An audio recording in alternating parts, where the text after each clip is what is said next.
जानते हो, तीर्थंकरों ने भी दुग्ध का सेवन किया है, तीर्थंकरों ने भी खीर का सेवन किया है। इसलिए आज के समय में जो कुछ लोगों की बुद्धि विकृत हो रही है, वह थोड़ा सा समझने की कोशिश करें कि दुग्ध कभी भी अपवित्र नहीं होता है।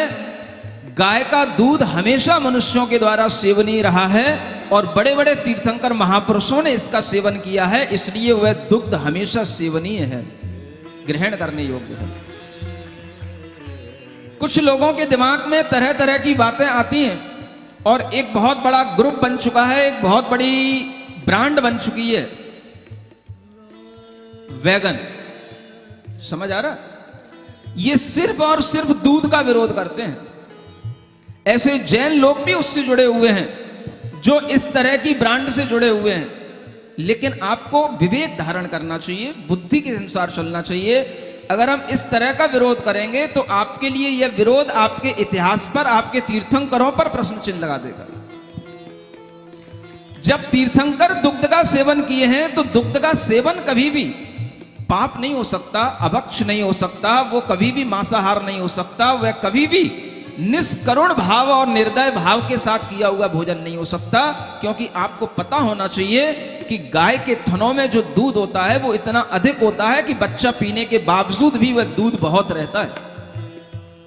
अगर उस दूध को नहीं निकाला जाता है तो वह दूध भी उसके लिए ट्यूमर का कारण बन जाता है और अनेक तरह की उस गाय के लिए प्रॉब्लम पैदा हो सकती है। इसलिए वह गाय का दूध निष्कासित करना भी जरूरी होता है और उस गाय के दूध के अन्न के साथ में जो मिष्ट अन्न बनते हैं, व्यंजन बनते हैं, उन सब का भी सेवन हमेशा अनादिकाल से होता चला आ रहा है। विवेक इतना रखो कि उस दूध को निकालने में गाय को कष्ट नहीं होना चाहिए। अगर वह दूध किसी तरह के इंजेक्शनों के माध्यम से बनाया जाता है और निकाला जाता है तो यह प्रक्रिया गलत है, इसका मैं भी विरोध करूंगा, इसके लिए मैं भी समर्थन नहीं करूंगा। लेकिन आप दूध मात्र का विरोध ना करें। दूध अपने आप में पवित्र वस्तु है, मनुष्य के लिए ग्रहण करने योग्य है और यह कहा गया है कि जो व्यक्ति बचपन से गाय का दूध, गाय के घी का सेवन करता आता है, उसकी बुद्धि, उसका बल हमेशा उत्कृष्ट रहता है और वह जीवन पर्यंत तक स्वस्थ रहता है। ये गाय के दूध में शक्ति है और इस शक्ति के अनुसार ही जीवन आगे बढ़ता है। तीर्थंकरों ने, चक्रवर्तियों ने भी इस तरह के गाय दूध, गाय के घी और गाय की खीर का, दूध की बनी हुई खीर का सेवन किया है। इसलिए जो काम पुराने महापुरुष करते चले आ रहे हैं वो कार्य कभी भी गलत नहीं हो सकता।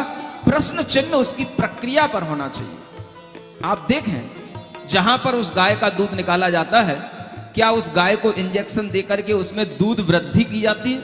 ऐसे भी इंजेक्शन बनाए जाते हैं जो जबरदस्ती व्यवसाय बढ़ाने के लिए उस गाय के लिए लगाए जाते हैं। ये करना गलत है।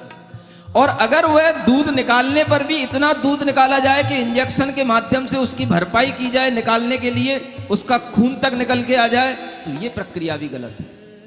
जो गाय का दूध निकालने की सहज प्रक्रिया होती है, वह सहज प्रक्रिया आप बनाकर रखें। प्रक्रिया को गलत कहें, दूध को गलत ना कहें। ये बात आप ध्यान में रख करके चलेंगे तो आप अहिंसा धर्म की और गाय के धर्म की और गौ रक्षा के करने के लिए भी आप तत्पर रहेंगे।